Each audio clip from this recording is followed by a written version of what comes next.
with Indiana Jones, with Raiders in particular, you got your three main people responsible for Indiana Jones. Who would you say they are? George Lucas, Steven Spielberg, and Harrison Ford. Yeah. And I think until doing the research for this, I would have said, well, the person most responsible is obviously Steven Spielberg, and then probably Harrison Ford, and then George Lucas. But in doing all the research and in hearing from Steven Spielberg, like Steven Spielberg always says, he says it in the Joseph McBride book that you're reading, that the Indiana Jones movies are George's movies. He's the hired help. He always says that about himself. I'm just hired here to point the camera and shoot it. Yeah, I'm looking at a picture right now. I assume this might be from the book you've been reading. I'm kind of surprised to see George Lucas. I wouldn't have assumed this either. I wouldn't assume that a producer is on set, but a producer is a lot of things, right? So sometimes it's just money. And George Lucas wasn't the producer of this. And I'm sorry. What is he? So he's the executive producer, and he has a story by credit. But I think that belies how involved he is. And he was on set, and he was very hands-on in a way that he wasn't necessarily with other movies like Howard the Duck that he executive produced. Okay. But the producer, that's a good question. The sort of classic Hollywood idea of a producer is somebody who is on set. Frank Marshall is the producer of this movie. He's kind of the platonic ideal of that kind of producer. And what he does is like make the ship run. Like a production is a giant $100 million like business that you've started. So he's making sure, like, hey guys, just so you know, the sun's setting. Like we have these people on staff for this many. Like if we run over, we have to pay them another day. Yep. You got your budget. Here's how we stick to a budget. Headset. He's got a headset and a walkie-talkie. Exactly. And like, hey, this scene, we have tarantulas all over our back. The producer's got to go get a tarantula guy. How do we get tarantulas? So he's like making thousands of decisions like that. How do we get tarantulas? He's Tina Fey from 30 Rock. But like, that's not what George Lucas was doing here either. You know what he's doing?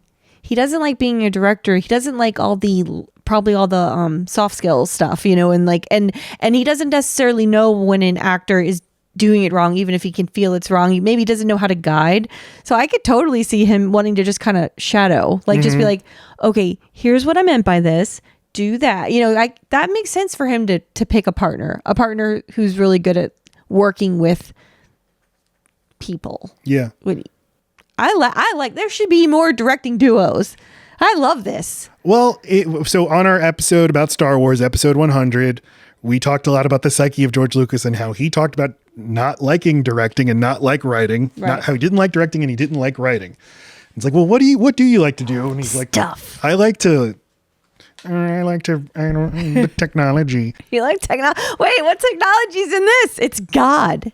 Well, it's practical special effects. Okay, he likes the technology of like what you can put on a screen that you couldn't put on a screen 5 years ago. He's good with special effects. And I think he's like a big picture story guy, and he likes running his business. He likes running Lucasfilm. You know what was a standout in this movie is the gore. Whose hand was that? It doesn't seem super Spielbergy to have a lot of blood and skeletons and flesh. Like the melting face thing that happens where the guy turns milk and then blood is like, who? So there's some new influence in the mix here. It is. In my head, that scene, it looks dumb, and then I watch it like, this is fucking intense and crazy and awesome. You know what?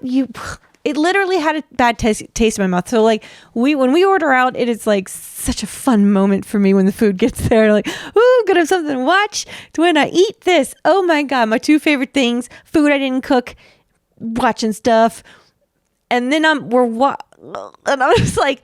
I literally got grossed out. Well, I think I got mad at the movie from the jump, and I'm like, I don't want any of this chicken right now. Like, it yucked my yum. So then the rest of the time, every time the movie was gross, I'm like, how's anyone supposed to eat popcorn to this? I don't want to see. I don't like eating while I watch stuff. For that reason, it stresses me out. It's gross. I don't want to mix these things. Right, like now ranch and chicken tastes like eyeball melts. It tastes like God. Lightning God. Mm-hmm. So Spielberg has these are George's movies. I'm the hired help. I'm the journeyman director, and it's like that's false modesty. partially. Absolutely. And it's also, I think it's like sort of self-mythologizing because they said this is like a throwback picture to the days of MGM Studios and RKO, and you made a big picture, and there the director was a literal contract employee of the studio. It's like, who's available to direct this picture? Michael Curtiz, you go do it. Okay. Where the studio heads and the producers were way more in control of the movie artistically. And I think he likes the idea that that's the role he's serving here. Who doesn't want to be like the behind the scenes idea guy? I got to do this for the last 7 weeks. I got to like be part of a production of a play for tweens and teens that they worked their asses off. They had a director and a choreographer and a chorus instructor that they all knew exactly what they were doing. I just happened to be there the whole time. So what I got to do is just, hey, Pam, what if that guy goes and sits over here? Oh, that's a great, thank you. You know, I just don't have an eye for this kind of stuff. It's fine, Pam. It's fine. I do. I'm just sitting here. I'm just the woman behind the man and the woman, okay? That's perfect for you. You should go do that on movies. I love it. I want to sit behind and go, I'm not saying smart. If they were mice, that's how we would have that conversation. And the play was a big success. Someone that hairy shouldn't be next to something that hairy. We're looking at a picture of George Lucas. Of George Lucas with his dog. A wolfie. Indiana is the name of his dog. A hookie? A husky? I think it's a marmaloot or a marmor. It looks very furry. Okay. American Graffiti comes out in 1973. And at that point, George Lucas is commissioned by Fox to write a screenplay for Star Wars. But as often happens when he sits down to write a screenplay, he struggles. And so he got interested in other things like archaeology and grave robbers. And he came up with the character of Indiana Smith. Ugh. And he said, quote, Star Wars and Indiana Smith are both based on the serial matinees I loved when I was a kid. Action movies about adventurers set in exotic locales with a cliffhanger every second. I wondered why they didn't make movies like that anymore. I still wanted to see them, end quote. The primary source for this is The Making of the Indiana Jones Movies by J.W. Binsler. An excellent, really comprehensive book about the making of all these Indiana Jones movies. And so, yeah, his dog's name was Indiana. So we named the character after that. And he wanted to give the character an all-American last name, hence Smith. So he hired writer-director Philip Kaufman, the guy who went on to direct The Right Stuff, to help him develop Indiana Smith. And Kaufman was very interested in the Ark of the Covenant. So he told George about the Ark of the Covenant, and they started coming up with stuff together. And that's why on every Indiana Jones movie, it's Indiana Jones created by George Lucas and Philip Kaufman. Okay. And at this point, he's more of a playboy in the vein of James Bond. He likes caviar and champagne and the fine things in life and fucking lots of women. And the reason he goes on these treasure hunts is to finance his playboy lifestyle. And so that's where they have the character at that point. Can you tell me what a mercenary is? I used the word earlier and realized I wasn't sure what it was. Hired to go kill or hired to go okay, on a mission. Okay, see? That's where I got. So he could also just be someone that needs to go steal something from someone, not necessarily kill the person. Yeah, I mean, I think of it mainly as you go kill, but let's say hire you for an unsavory task. Indiana refers to Bullock. Belloc? I was so close you could have just said yes. Belloc as a mercenary at one point. And he wasn't necessarily going to kill anyone. He was just going to take something from Indiana that he worked hard to find. So that's what I was confusing. I thought mercenaries also killed, but I guess they can. They don't have to. Good question. Can a mercenary not kill? Yeah. We already answered. Spielberg and George Lucas became good friends in the early 1970s. They would hang out on each other's sets and give each other feedback and support. And George Lucas showed a rough cut of Star Wars to a group of his filmmakers' friends. And I will now read from Brian J. Jones's book about George Lucas. Quote, in late February, George and Marcia invited a small group of friends, including Spielberg, Brian De Palma, the Hikes, the people who made Howard the Duck, John Milius, Hal Barwood, and Matthew Robbins. Were they invited ever again? For a look at the most recent cut. I show them all my footage and they give me precious opinions that I can count on, Lucas explained later. When you don't know people well, they either give you dishonest compliments or tell you how they would shoot it, and that's not what you're asking them for. With this group, however, honesty wouldn't be a problem. The reaction, said Spielberg frankly, was not a good one. When the lights came up, Marcia, who hadn't seen the film since the first cut, burst into tears, certain it was a disaster. Hike muttered that he found the opening crawl jiggly, and it went on forever. Barwood tried to be supportive, reassuring Lucas that there was still enough time to fix everything if they could find some extra footage. Brian De Palma, however, was blistering in his criticism. What movie are we talking about? Star Wars. Oh, sorry. Sorry. Saying, quote, "What is this force shit? Why isn't there blood when they shoot people?" De Palma would continue to rail at Lucas over dinner at a Chinese restaurant, like a crazed dog. Still, Lucas refused to back down. "You should talk," Lucas told De Palma snarkily. "None of your films have made a dime." And then it goes on. "Still, there was one person in the room who was impressed. I loved it because I love the story and the characters," said Spielberg. "I was probably the only one who liked it, and I told George how much I loved it." That evening, the studio head Alan Ladd called Spielberg on the slide, asked what he thought he had seen, and Spielberg told the executive he thought he had a hit on his hands, one that would eventually make $50 or $60 million. "Wow, were we wrong?" laughed Spielberg. End quote. So just the point is, they were even before they worked together, they were like collaborators in this sense. Like they'd give each other feedback and they see what others are having trouble. See, when something has not been done before, I could see it being hard to sell until it works. It works until it doesn't. I mean, you could put the same movie on the screen and then have every audience walk out like, "What the fuck?" And then all of a sudden you've got a bad movie. It's the same movie. Right. You just have to see what other people want to see that they don't know they want it yet. And in this case, the only one who saw like what he was actually going for and what's special about this movie. Yeah. And so, yeah, he's going to stand out among this whole group of filmmaker friends you have. I'd say James Cameron is another one that just builds these worlds, and I don't know, people go on to imitate the stuff that they have done, and then it becomes like, oh yeah, this has always existed. But yes, someone has to start building these sometimes very childish worlds that don't quite exist yet. And the problem is, like, every hack can say like, nobody believed in James Cameron either. Nobody thought he could do it. No, it didn't make sense until you saw it up on screen. And that's what it's going to be like with my movie, I promise. First they ridicule you, then they fight you, and then they fall in line. Yeah. Yeah. Thank you, Elizabeth Holmes. Yes, Elizabeth Holmes, perfect example. Every business psycho read the Steve Jobs book and said, I could be like Steve Jobs. He also didn't accept any criticism. And is just a nightmare to work with. I've got both of those things down. So, that's not me. That's me being Elizabeth Holmes. I've got those. No, that was the lady from Us.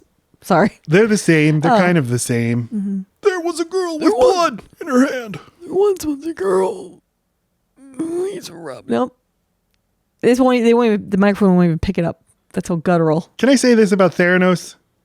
I guess. People, get a fucking blood test. Get a needle. That's all. But her uncle. My uncle was afraid of needles. He was very afraid.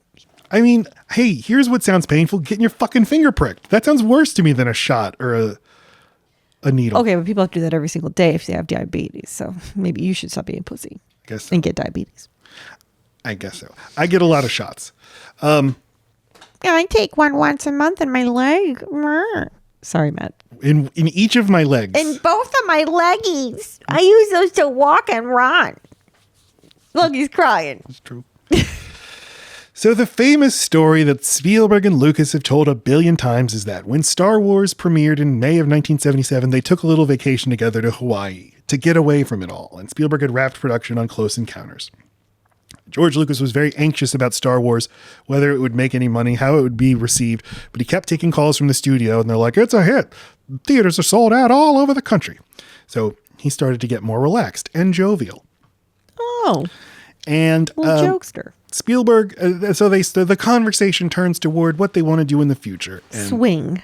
Spielberg says he wants to direct a James Bond movie, but he wants to do it more like the old Sean Connery James Bonds that were more serious, not like these new silly Roger Moore ones. And according to many interviews he's given, Spielberg said that at the time, well, after he made Jaws, he called up Cubby Broccoli, the producer of James Bond. Believe me, I can't forget that fucking name. Cubby, I want to make a James Bond. And they told him he wouldn't be a good fit. So then after he made Close Encounters and it was a huge hit, he called again and they said, now you're too expensive. So first they fight you, then they ridicule you. Okay, sorry. So yeah, he'd always wanted to, but also like James Bond movies are very, they don't give a lot of control to the directors. Right. It's a franchise that's existed forever. It's probably like Doctor Who or whatever. Yeah. Which I've never seen one episode of. Just Can you tell me what Doctor Who is? It's about a phone booth. That's all I know. Time travel or some such shit. But I mean, it's gone through so many hands, right? There's so many generations of it. It's like it's got to be someone way up the ladder that's just controlling the property and leasing it out. And it's like a little McDonald's. What am I trying to say? A franchise. Wait, it's a franchise. It is a franchise. Yes. With James Bond, it's funny because like it's just this family that made a very one-sided deal with the author of James Bond in the 50s or the 60s. They're like, we'll just own James Bond for the rest of time and we'll pay you $100. And he's like, okay, yes. And yeah, that family only exists to make the broccolis. That's all they exist to do is hold the James Bond rights. Chopping broccoli. So Lucas said, like, don't worry about James Bond. I've got something even better. He told him about his idea for Raiders of the Lost Ark. He said, you should make a Raiders film. And Spielberg said, what's a Raiders film? And he's like, What is Go on. He's got a movie called Raiders of the Lost Ark, and he has 2 sequels. He doesn't know what they'll be called, but the second one will be Raiders of something, and the third will be Raiders of something else. Panties. Which is interesting. Mm-hmm. Would you like the movies if they were all called Raiders of whatever? I don't think I'd care. It's weird because like Indiana Jones is one of the Raiders of the Lost Ark. Yeah, he raided that shit. But Raiders is bad. Well, it's just an action. It's just a verb. You raid. You go get that. He busted it. It's got like a negative connotation. He opened things. They are very cocky about how they open these ancient things, including entire cave systems. And yeah, you pointed out like it's like, oh no, this is a 2-man job. Lift. Like, how did you know? They know exactly how to lift. I did know John Rhys-Davies, who plays Sala, is very bad at pretending to be lifting something heavy. Like I liked all of his faces, especially when the idiot is in the snake area and he's like, Sala, and then he goes, me. It's you. So, yeah, George Lucas explains his idea, this idea that he's been marinating on for 5 years or more of doing a throwback to the serials of the 30s and 40s of the old Hollywood pictures from the 30s, 40s, and 50s. But it'll also be kind of like James Bond, but it'll be a period piece. It'll be set in the 30s. He'll be an archaeologist instead of a spy, but globe-trotting adventures. And we'll make it like they used to make the old pictures on sound stages and stuff. That I can see. What location did they go to? Just one? They went to Tunisia and they went to Hawaii. Fucking Hawaii. They must have had great deals on taxes. Yeah. Everyone goes there. Otherwise, they filmed it at Elstree Studio in London. Oh, why there? George Lucas discovered that he liked making things in London because he could avoid those pesky Hollywood unions. George Lucas hates unions. Okay. He's not made a movie in America since the 70s. Okay. Who is this fucking weasel? That is Lawrence Kasdan. Weasel! Writer of Raiders of the Lost Ark. Oh. So Spielberg, after they left, they finished building their sandcastles together. They have this deal. We'll make Raiders of the Lost Ark. George Lucas doesn't want to direct it. He doesn't want to direct movies ever again. Spielberg, you'll direct it. Okay, good. They have a handshake deal. Spielberg goes off to finish post-production on Close Encounters of the Third Kind, and then he'd already committed to directing his movie 1941, and George Lucas was developing the sequel to Star Wars. But they were still in the background working on Raiders of the Lost Ark, on, they've always got things percolating. This is the thing that will ultimately be produced 4 years from now, but the way it starts is we our lawyers write letters to each other to figure all this stuff out. They hire this guy, Lawrence Kasdan, to write the screenplay. And the three of them get together for a period of 4 days in January 1978 and just trade ideas back and forth. And these are recorded and then transcribed. And in the book I mentioned, you can read some of these excerpts, and they're very interesting. And clearly the conversation is being dominated by George Lucas. He's the one with most of the ideas. And then Spielberg will be like, yeah, I like that. So that's what she said. Lawrence Kasdan is then given the assignment, take all these transcripts and go turn it all into a screenplay. And coming off of Star Wars and Close Encounters, these two guys were basically in a position to ask for whatever they wanted from a studio. And George Lucas said, quote, let's make the best deal they've ever made in Hollywood, end quote. They wanted to own the movie. They wanted like a significant portion of the gross revenue. Basically total creative control in exchange for a certain figure. And the promise that they offered to the studios was, we will get this in 87 days. Although they knew that they could actually get it done in 73 days. With the point being, the studio can't complain because we're getting it done so fast. Yeah, I know. So Told you they rushed. they eventually sold it to Paramount, and the guy running Paramount at the time, Michael Eisner, basically staked his career on making this deal that he was criticized for giving so much power to the filmmakers, signing away ownership of the movie, but it was the biggest hit in the history of Paramount. It basically made his career and catapulted him to eventually become the Disney CEO. Okay. Then they got to cast these roles. There was an extensive casting process for the main two roles. For Marion, they had an easier time finding Marion. The finalists were Deborah Winger, Sean Young, and Karen Allen. Karen Allen eventually won the role. She had been in Animal House and That's it. Cruising, and she was 29 years old. Kind of older than I thought she was, actually. But she's a firecracker, that one. Yeah, 5'7". I'm sorry, who's this fucking nerd I'm looking at? What is that? What's Harrison Ford doing? That's Harrison Ford from Apocalypse Now. Ew! Harrison Ford was 38 years old. Sick! What? Take just the don't like him glasses 'cause he's off, wearing glasses? Poindexter. I don't know. He doesn't look rugged at all. No, he's not. He looks very air conditioned. He's I don't not like rugged it. in that movie. I'm He's glistening. sitting very comfortably behind a desk. Glistening, I tell you. They chose not to audition Harrison Ford. Even in the early casting notices, they said, we're looking for a Harrison Ford type.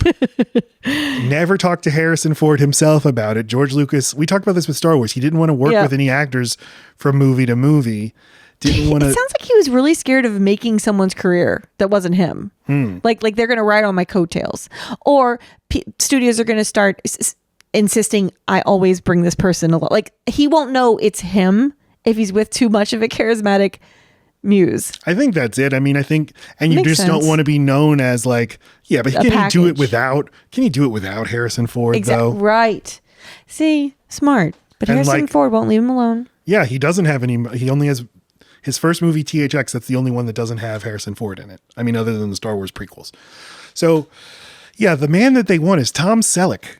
And they make an offer to him, and they screen test him. You can watch him as Indiana Jones, but like what happened with Pierce Brosnan and James Bond is once he got offered this role, the TV network that he that held his rights then exercised its option on him. Like they weren't gonna move Magnum PI from pilot to series. Like they passed on the pilot, but then they heard that the star of their pilot got hired by George Lucas and Steven Spielberg, so they're like, oh, never mind, we're gonna produce the series after all. We're going to order the series. And the same thing happened with Pierce Brosnan. When he got offered James Bond, then they renewed Remington Steele. So Tom Selleck wasn't available, and Spielberg said, well, at least now we can hire Harrison Ford. And so they go to Harrison Ford, and he has to commit to 2 sequels, and he has to commit to another Star Wars sequel because it was up in the air whether he would return for Return of the Jedi. This is fun. George Lucas is like, I don't want to keep working with him. Make him work with me 4 more times though. Okay. Okay. He had also been like, during Empire Strikes Back, he's like, can you kill my character, please? Can I just get out of here? And Empire Strikes Back ends with Han Solo getting frozen in carbonite, and they left it up in the air about whether he would return for the sequel. If Harrison Ford didn't sign on, they would just be like, yep, never were able to rescue Han. But Leia could just lick the, just try to get to the center.